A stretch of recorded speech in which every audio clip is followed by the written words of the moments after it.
Good morning, Wrestling Inc. Welcome back. Get up, get going. It is Friday. We're here to have some fun here today. It is me, your managing editor of WrestlingInc.com, Nick Hausman, joined here as I am every Friday to have some fun, to talk the news of the day. It is our good friend Christy Olson. Christy, welcome back to the Wrestling Inc. Daily. Hello, Nick. Thank you so much, and happy Friday to you. I cannot wait to hear all about your excursion last weekend in Jacksonville, and I know you've been busy getting some cool interviews too. So, hey, happy Friday. Thank you. I really kind of exhausted all of the commentary about what do you want to know about Jacksonville? What are you interested in? See, I can appreciate that because I probably want to know other stuff than your other wrestling friends. Like, I want to know the juicy stuff. Did you see anybody hanging out that you didn't know were friends or coupley, or any drama going down at the hotel? Do tell, Nick. I saw no drama.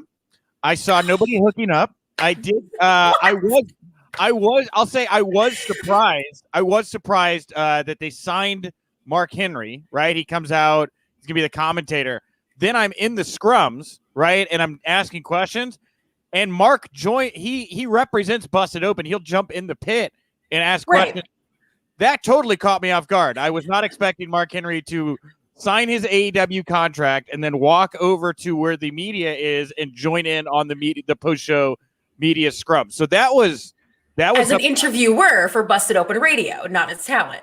Right. So that, I mean, if you're looking for something I haven't talked about that really caught my attention, I think the Mark Henry thing was probably all that's left on the table at this point for me to talk about.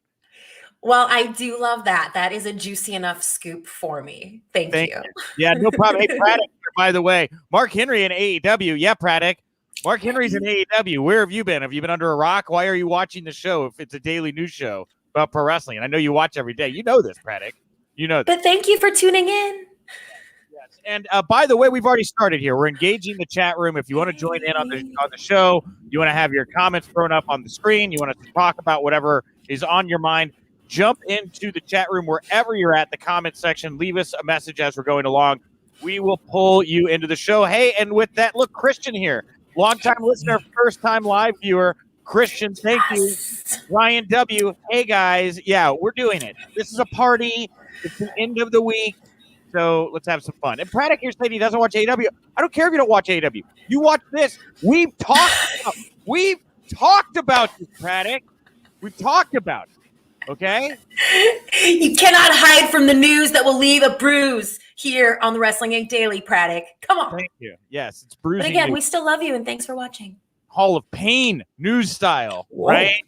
So we have a big show to get to here today. A lot of news to talk about. We also are later on, if you're listening in audio form, you're going to get to hear our own Scott Fishman's interview with Jersey Shore and AEW's Zach Clayton. He'll be on, and we're also, of course, going to debut that new 1 o'clock Eastern over on the YouTube channel. So you can chime in there, jump in the chat room, watch Scott and Zach chop it up. In the mailbag later, we'll talk about Ruby Riot, what you want to see her do next. Also, I want to promote tomorrow, Warrior Wrestling here in Chicago gets going again. If you can't be in the Chicagoland area to check out Stadium Series, you need to go over to fight.tv. You can buy the show there. I will be doing commentary alongside Rich Bikini, who was on the show last week, and we talked about this, and it's just a great guy. So go check out Warrior Wrestling live or on Fight. And lastly here, before we get to the news, and this kind of is going to set up the first news item anyway, we're going to send our congratulations out to AEW star Hangman Adam Page. He and his wife are expecting their first child together. So that's great. Yay, babies!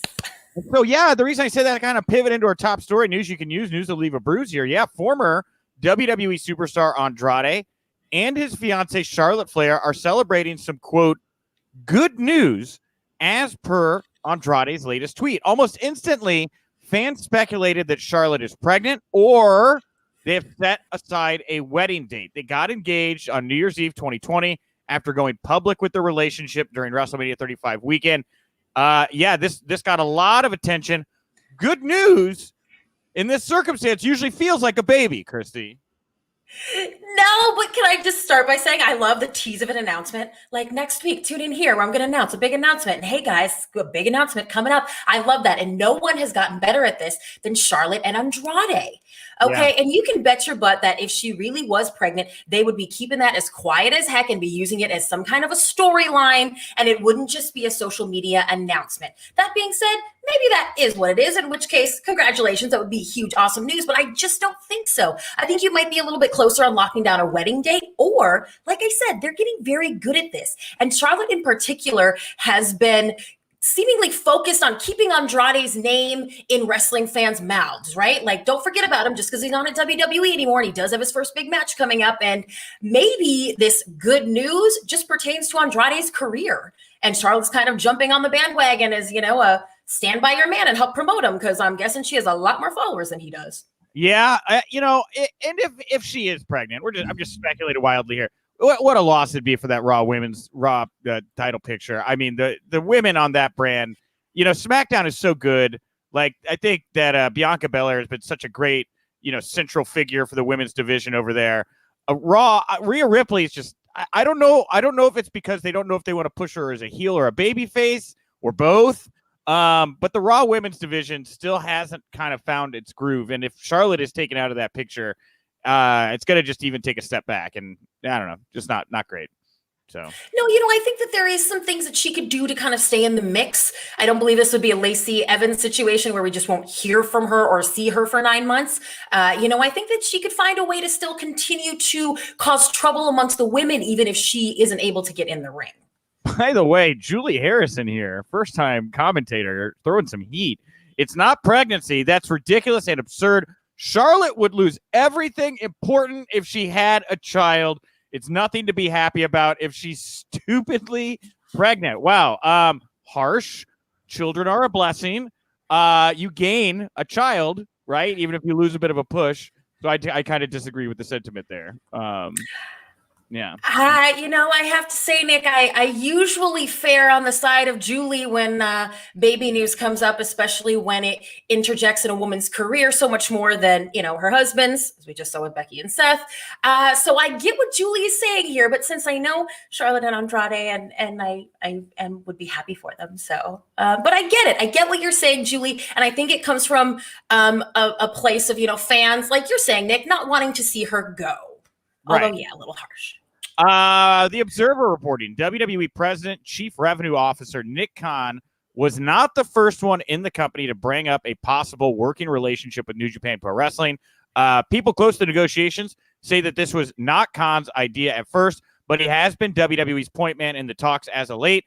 There are those who believe Khan was recommended to Chairman and CEO Vince McMahon to pursue the potential deal. It was noted that the deal discussed is more likely related to NXT and not a situation where top New Japan stars would be brought to WWE to lose to top WWE stars, vice versa, or some of the wild speculation from social media. So here's the thing. We talked about this a week ago, Christy. I think is when this kind of broke. And I was like, I feel like the reason that there's maybe some truth to this is because Daniel Bryan said that he wanted to go wrestle in New Japan, right? Mm-hmm. Well, it turns out he has, I guess, according to the Observer here at least, been like a part of this, which doesn't surprise me at all. So new report says Bryan was absolutely part of the early talks between both sides. This has not been a case as of late, at least not as the major aspect of the talks. One source noted that Bryan's potential involvement has not been part of any recent discussions, which is interesting because if it started with Bryan, right, and then he left and they're still putting the deal together, I mean, it says to me that whatever they're working on morphed and throws more mystery into what's going on with Daniel Bryan right now. Is he yeah, and also that doesn't eliminate that maybe he's trying to sign with New Japan, and so the shakeup is that he would be on the other side of it, and so would they be loaning him out to WWE, which is an exciting thing that we could speculate on. Sure. Yeah. Why? Instead of trying to help make this deal, why don't I just go work for New Japan? What this is all getting too complicated. I'm just gonna go wrestle for New Japan. I mean, couldn't you say Daniel Bryan likes to keep it simple? Yeah, but it's just not a good time to sign with New Japan just because of how in flux the COVID situation is over there. So many people getting sick. I mean, their shows are very inconsistent at the moment. I don't see New Japan as a viable option for really any of the available free agents. I would think maybe even I would think a Ring of Honor, which already has a existing relationship with New Japan Pro Wrestling, where he has history. I would think that would maybe even be more appealing. But I know that's just wishful thinking that Daniel Bryan would go back to Ring of Honor. I don't know that's going to happen. So. Well, it's probably his wishful thinking as well. But what I said last week, that I believe this deal is probably dead in the water. WWE realized they didn't need it. It's now being done everywhere else. I still kind of stand by that. And this report today makes me think even more that we are not going to see a partnership between New Japan and WWE anytime in the future. Well, New Japan officials are not going to agree to a deal unless it's extremely beneficial to them. It was also noted that WWE has tried to talk to them in the past. Talks have gone nowhere. The real difference here is that Tony Khan or that Nick Khan, too many Khans, Nick Khan has never been involved until now. It was also said that these talks could very well go about as far as WWE's talks to purchase Noah, Stardom, Big Japan, Dragon Gate, AAA, which all ended with no deal in place. It was also said New Japan currently has a working relationship with AEW, Impact, AAA, and an exclusive deal with WWE would prevent AEW and Impact from working with New Japan. Tony Khan obviously cut that promo that I asked him about in the scrums, where he called Nick Khan a con man, right? So clever. Very braggadocious in his presentation of that particular promo. I would think New Japan, I keep going back and forth. I would think New Japan would be very happy with the AEW relationship, Ring of Honor relationship. There's a lot to like there. But at the end of the other side of the coin, I keep thinking Vince McMahon got a lot of money and definitely seems like I don't want to say is trying to find some more money right now. Maybe trying to find. Well, they just let a lot of people go, so they freed up some funds for sure. But I don't want to say he wants to kneecap the competition, but I definitely think that he would like to remind them of the lay of the land. I'll put it that way. A shot across the bow, perhaps. Oh wow! And I could very easily see this evolving from we just want Daniel Bryan to work with New Japan and make Bryan happy to resign, and that idea evolving into, well, Vince, if we took these guys off the market, that would be a huge blow to a lot of our competition. Is that worthwhile endeavor for us? I don't know for fact or anything that that's the case, but that's what this reads like to me, that this idea, these talks may have evolved in a direction that they did not initially intend to start with, Okay, so that would mean that there's even bigger news coming in the future.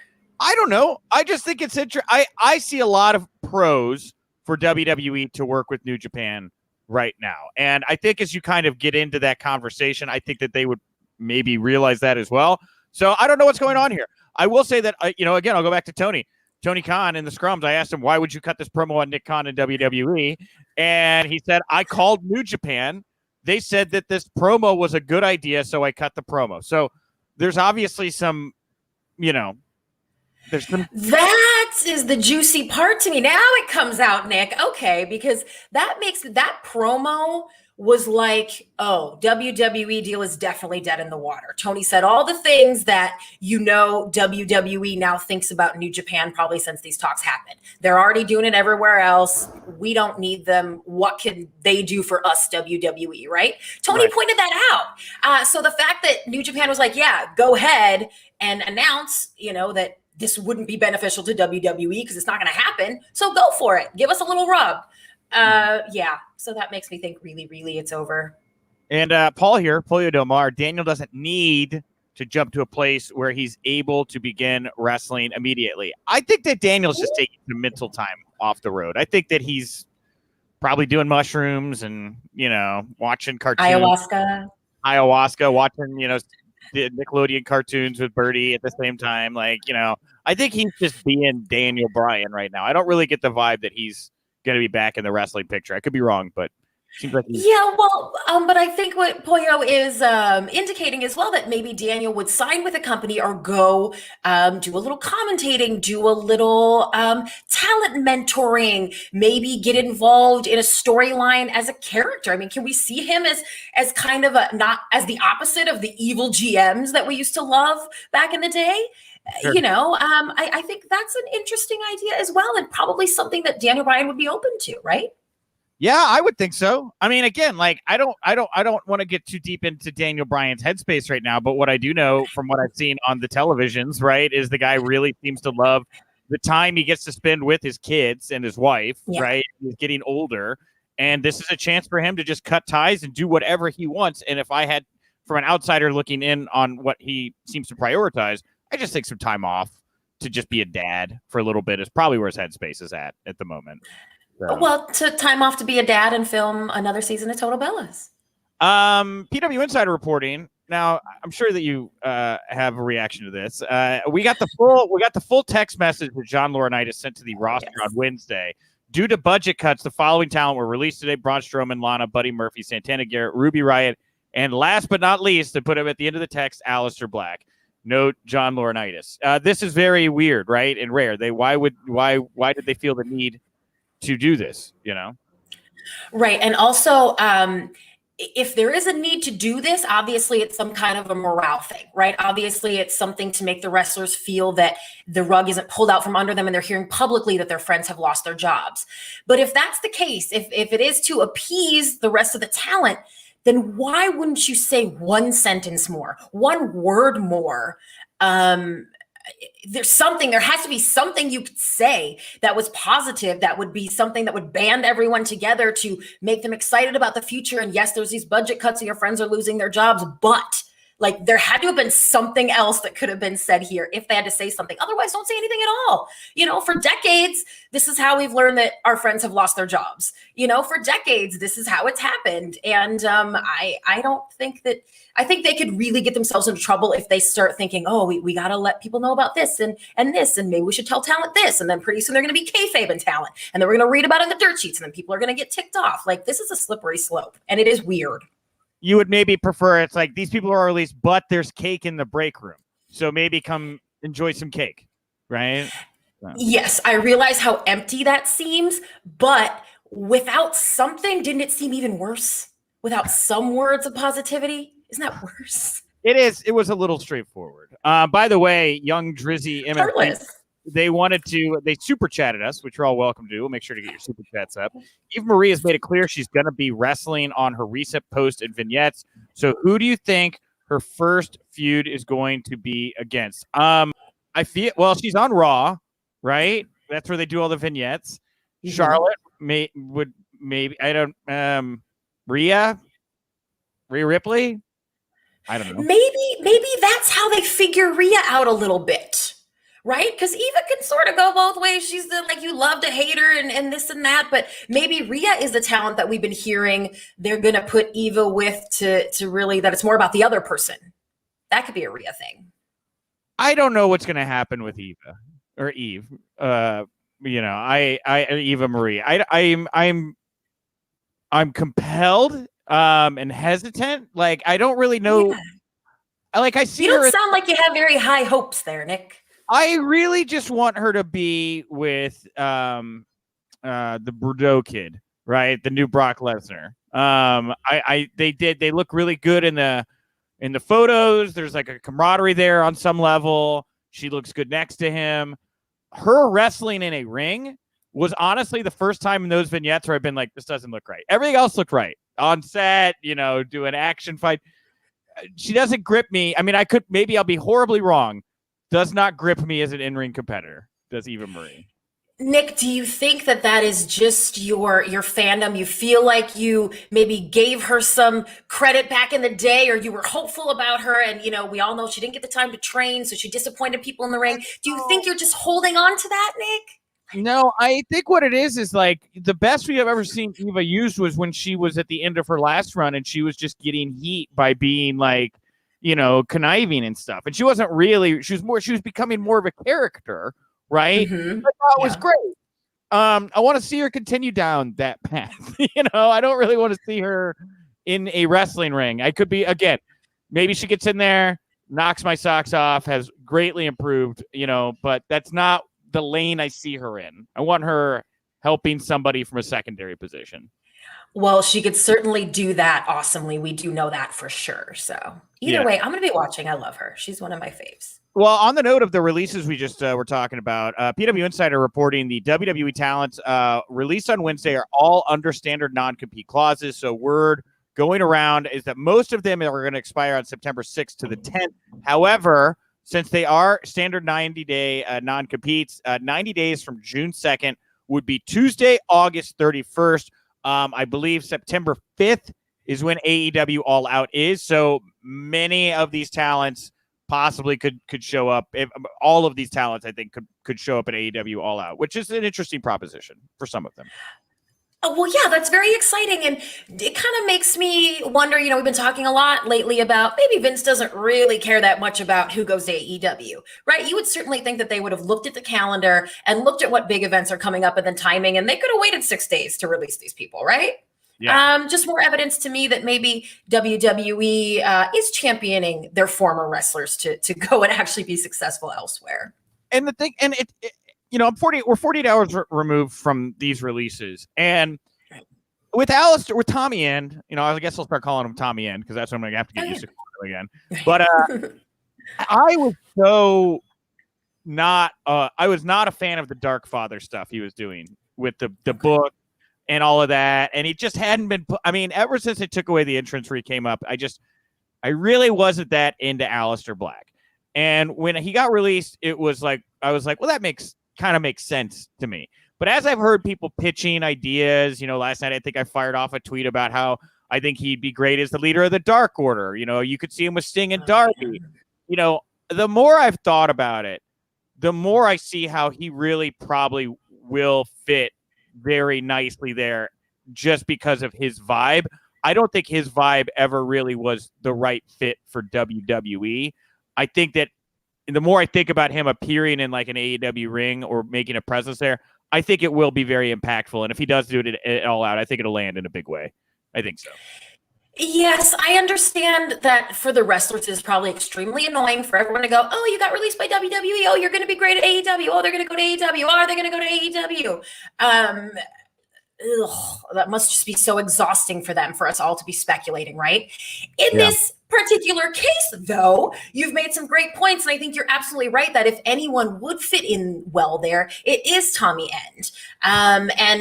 Yeah, man, he could have been an NXT lifer and done great for NXT forever, and they just handled him so wrong. But he'll be happy on the outside, I'm pretty sure. And yeah, you made a good point there. But I also think that, AEW could get a lot of use out of Braun Strowman just because they don't have a ton of big guys, too. So he would be the one that would be at the top of my list. But I see what you're saying with Tommy as well. You think Braun would be a bigger get for AEW than Tommy End? Absolutely. I think they need Braun a lot more than anyone else who's been released lately. I don't know.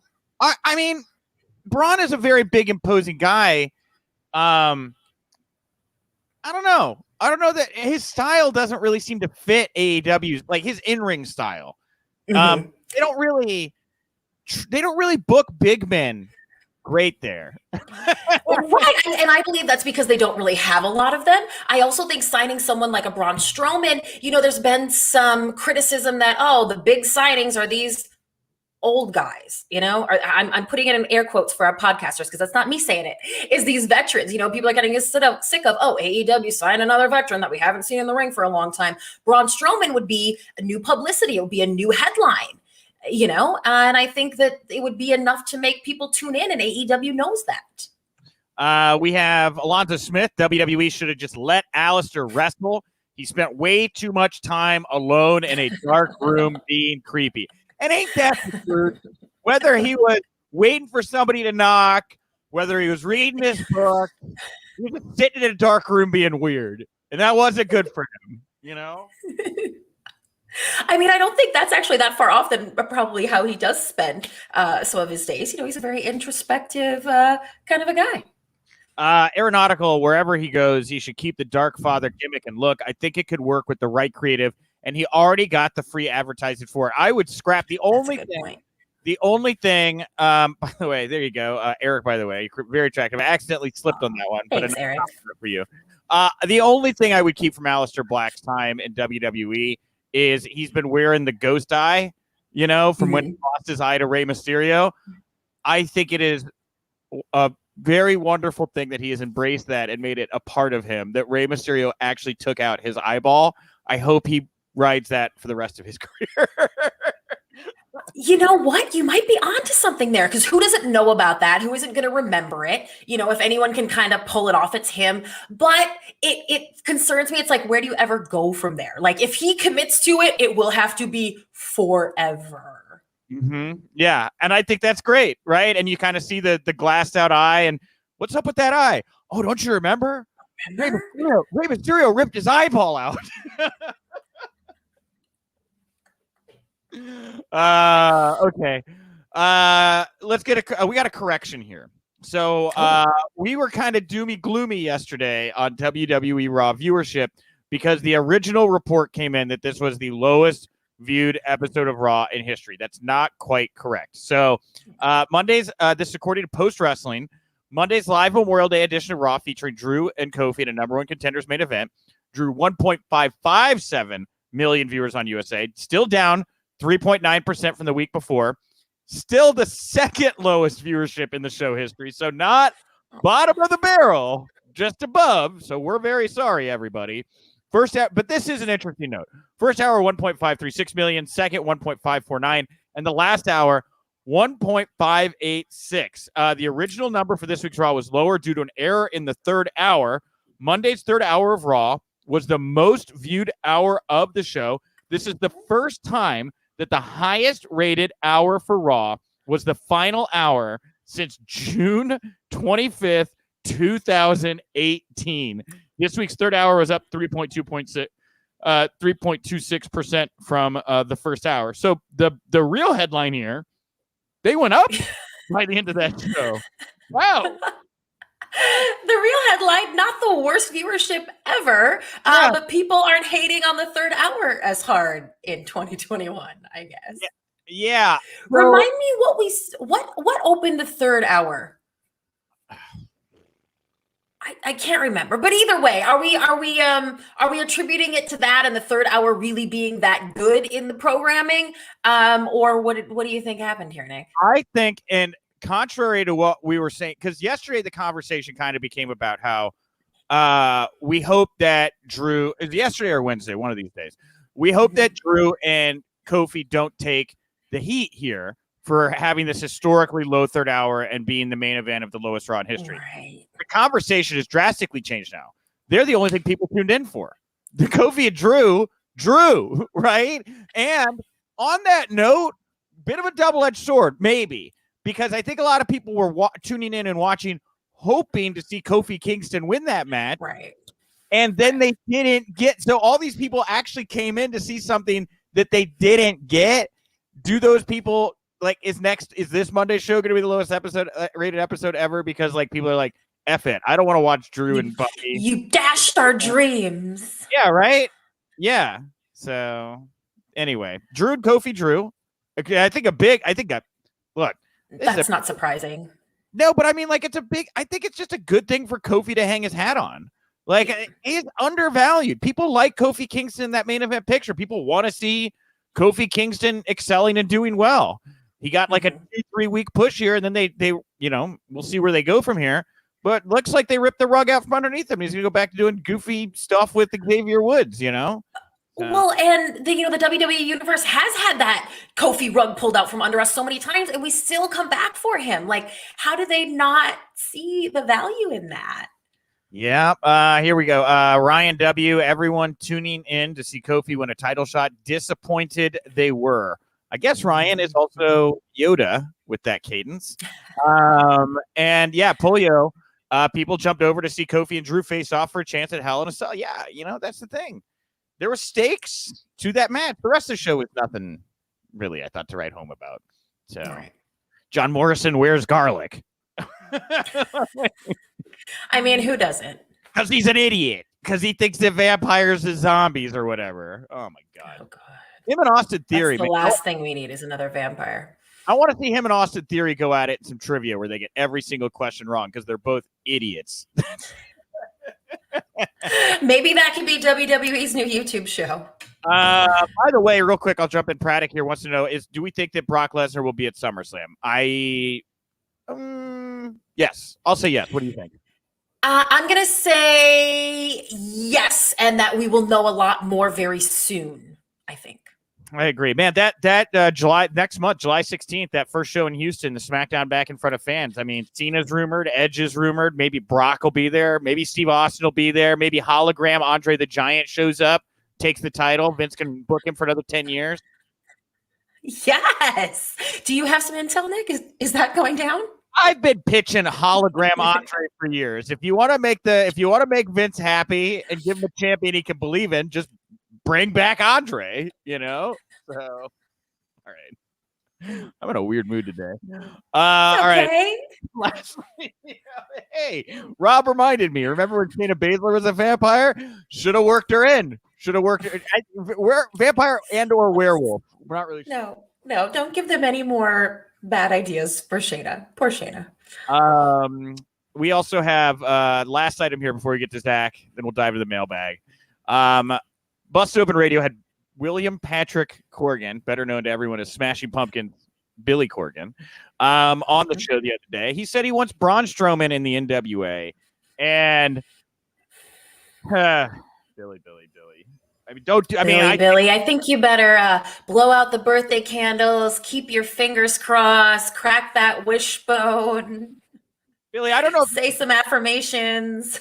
Billy, I don't know if you know this or not, but the world is a vampire, okay? And we were just talking about vampires, and it's set to drain your bank account if you go after Braun Strowman, okay? Wow.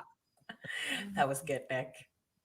Don't do it, Braun. If this man comes to you, I mean, unless he's got like a big sack, which he's not going to, because I think his team top is losing money right now out in Highland Park. I think Billy's not going to put up money for nothing here. He's going to have to see that return. Don't take the deal, Braun. I don't know that that's a good deal for you. So Braun was never in the professional wrestling business before WWE, but I would surmise that he has people looking out for him still, and that someone will tell him like, "Hey, bro, that's not the place to go." Sorry, Billy. I don't mean to be rude. It's not like we don't want NWA to thrive, but I just think that's a little too much wishful thinking. Aim lower.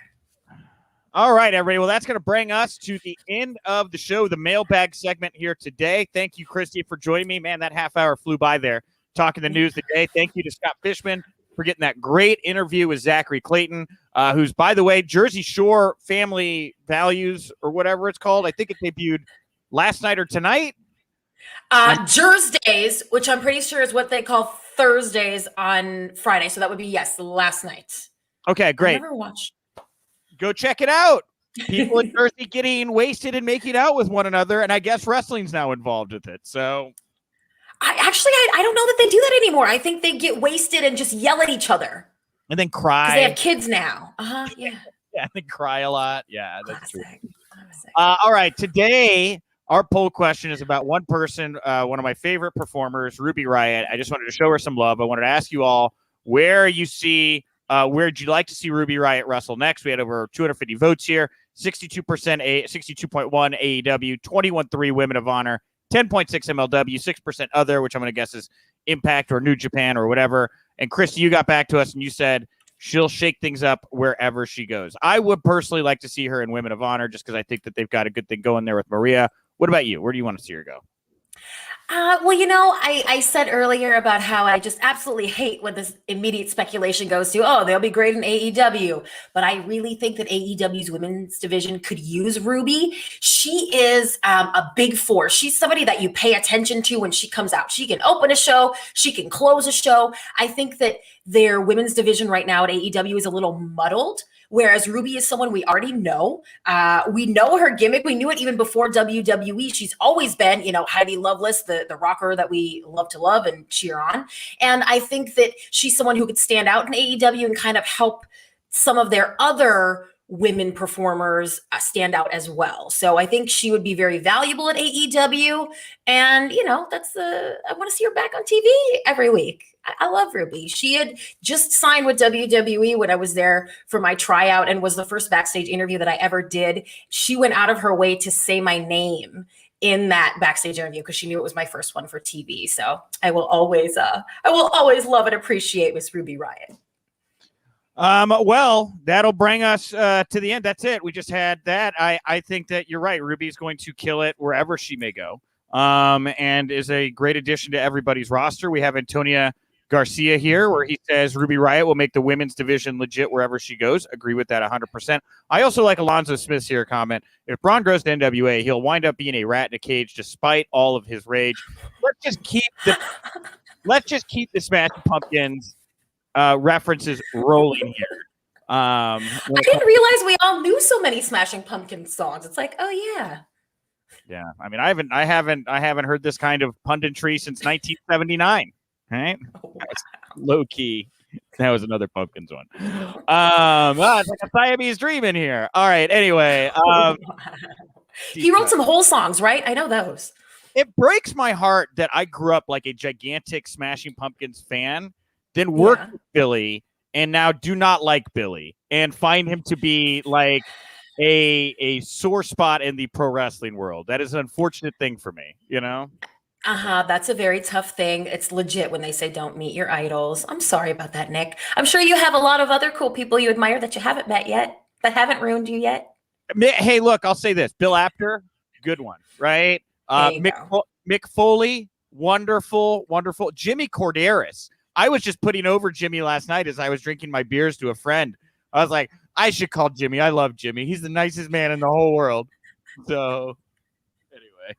you're doing good. I like Aeronautical. I had no idea Billy worked at the NWA until now. Hey, guess what? He owns it. He's the owner of the NWA. He bought it with his Pumpkins money. Like a few years ago.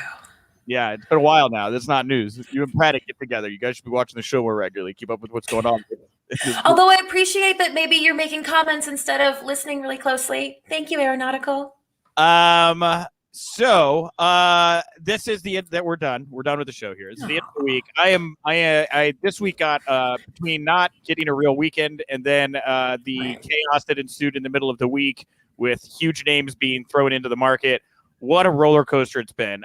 We broke a lot of records traffic wise on the site. We broke a lot of records daily. We just broke a lot of records this week. So you guys are all wonderful. Thank you for making Wrestling Inc. your destination for punditry and news. And we'll be back on Monday. It'll be me. It'll be Michael Weissman. You're going to get to hear my conversation with the former Ezra Judge, a.k.a. EJ Nduka. He was recently released. He was in the Performance Center. He had a couple NXT appearances. He was the guy that when it was reported he was released, everybody was shocked because they were like, if you could build a wrestler from the ground up, this guy's 6'7", former football player, former bodybuilder, well-spoken. I mean, after I did the interview, I was like, I'd book him. You know? Put your butts up, Nick. So I don't know what happened there, but we'll find out some more on Monday. Come back for that.